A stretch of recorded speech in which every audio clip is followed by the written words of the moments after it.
ನಾವು ಆರೋಗ್ಯಕರವಾಗಿ wait loss ಆಗಬೇಕು ಮತ್ತು ವೇಟ್ ಗೇನ್ ಆಗಬೇಕು ಅಂದರೆ ನಾವು ಬೆಳಗಿನ ತಿಂಡಿಯಲ್ಲಿ ನಮಗೆ ಒಂದು 30 ಗ್ರಾಮ್ ಪ್ರೋಟೀನ್ ಇರಬೇಕು.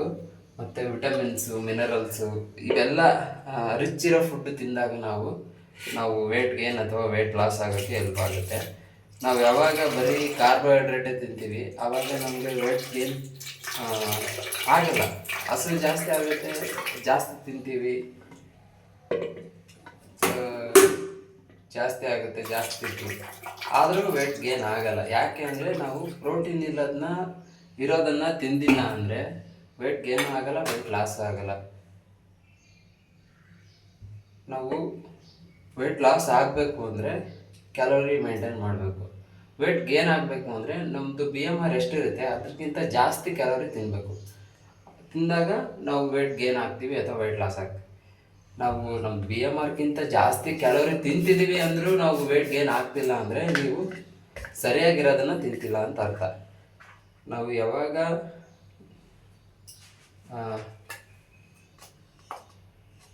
ಪ್ರೋಟೀನ್, ವಿಟಮಿನ್ಸ್, ಮಿನರಲ್ಸ್ ಕೊಡ್ತೀವಿ ನಮ್ಮ ಹಾರ್ಮೋನ್ಸ್ಗಳು ಚೆನ್ನಾಗಿ ವರ್ಕ್ ಆಗೋಕ್ಕೆ ಸ್ಟಾರ್ಟ್ ಆಗುತ್ತೆ. ಯಾವಾಗ ಹಾರ್ಮೋನ್ಸ್ ಚೆನ್ನಾಗಿ ವರ್ಕ್ ಆಗ್ತವೆ ಆವಾಗ ನಮ್ಗೆ ಏನು ರಿಸಲ್ಟ್ ಬೇಕು, ವೇಟ್ ಗೇನ್, ವೇಟ್ ಲಾಸ್, ಇದೆಲ್ಲ ರಿಸಲ್ಟ್ಸ್ಗೆ ಹೆಲ್ಪ್ ಆಗುತ್ತೆ. ನಾವು ಅದೇ ಬಿಟ್ಟು ಬರೀ ನಾವು ಚಿತ್ರಾನ್ನ, ಪುಳಿಯೋಗರೆ ಅದನ್ನೇ ತಿಂತೀವಿ ಅಂದರೆ ವೇಟ್ ಲಾಸ್ ಆಗೋದು ಅಥವಾ ವೇಟ್ ಗೇನ್ ಆಗೋದು ಕಷ್ಟ. ನಿಮಗೆ ವೇಟ್ ಲಾಸ್ ಆಗಬೇಕು, ವೇಟ್ ಗೇನ್ ಆಗಬೇಕು ಅಂತಂದರೆ ನನಗೆ ವೇಟ್ ಗೇನ್ ಅಥವಾ ವೇಟ್ ಲಾಸ್ ಅಂತ ಕಮೆಂಟ್ ಮಾಡಿ. ಹೆಂಗೆ ವೇಟ್ ಲಾಸ್ ಆಗೋದು, ಹೆಂಗೆ ವೇಟ್ ಗೇನ್ ಆಗೋದು ಹೇಳ್ತೀನಿ. ಮುಂಚೆ ನಾನು ಈ ಥರ ಇದ್ದೆ, ಇವಾಗ ಈ ಥರ ಆಗಿದ್ದೀನಿ. ನೀವು ಇದೇ ಥರ ಆಗಬೇಕು ಅಂದರೆ ಕಮೆಂಟ್ ಮಾಡಿ. ಯಾವ ಥರ ಮಾಡಿದರೆ ಈ ಥರ ಆಗ್ತೀವಿ ಅಂತ ಹೇಳ್ತೀನಿ.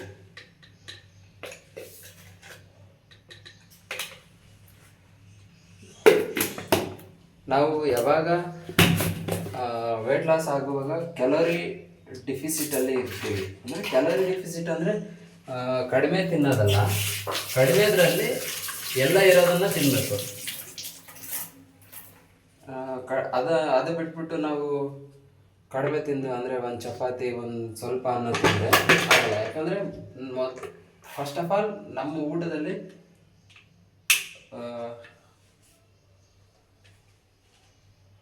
ಮೊದಲೇ ಪೋಷಕಾಂಶಗಳ ಕೊರತೆ ಇದೆ. ಮತ್ತು ನಾವು ಸ್ವಲ್ಪ ತಿಂದರೆ ನಮಗೆ ಎಲ್ಲಿ ಪೋಷಕಾಂಶಗಳು ಸಿಗುತ್ತಾ? ಅದಕ್ಕೆ ನಾವು ಕಡಿಮೆ ಕ್ಯಾಲೋರಿ ಇರೋದನ್ನು ತಿಂದಾಗ ಅದರಲ್ಲಿ ಎಲ್ಲ ಸಿಗಬೇಕು. ಈಗ ನಾವು ಮಾಡ್ತಿರೋ ಇದರಲ್ಲಿ 30 ಗ್ರಾಮ್ ಪ್ರೋಟೀನು, 22 ಥರದ essential nutrition, vitamins, minerals, 3 gram fibre, ಇದು 250 ಕ್ಯಾಲೋರಿಯಲ್ಲಿ ನಮಗೆ ಸಿಕ್ಬಿಡುತ್ತೆ. ಹಂಗಾಗಿ ನಮ್ಮ ಬಾಡಿ ವೇಟ್ ಲಾಸ್ ಆಗುತ್ತೆ. ಮತ್ತು ಪ್ರೋಟೀನ್ ಕೊಟ್ಟಾಗ ನಮ್ಮ ಬಾಡಿ ಹಾರ್ಮೋನಲ್ ಬ್ಯಾಲೆನ್ಸ್ ಆಗುತ್ತೆ. ವೆರಿ ಇಂಪಾರ್ಟೆಂಟ್ ಏನಂದರೆ ಹಾರ್ಮೋನ್ ಬ್ಯಾಲೆನ್ಸ್ ಆಗಬೇಕು. ಹಾರ್ಮೋನ್ಗಳಿಗೆ ಪ್ರೋಟೀನ್, ವಿಟಮಿನ್ಸ್, ಮಿನರಲ್ಸ್ ಬೇಕು. ನಾವು ಅವಕ್ಕೆ ಕಾರ್ಬೋಹೈಡ್ರೇಟ್ ಬೇಕಾಗಿಲ್ಲ. ಸಖತ್ ಟೇಸ್ಟಿಯಾಗಿ ರೆಡಿಯಾಗಿರುತ್ತೆ.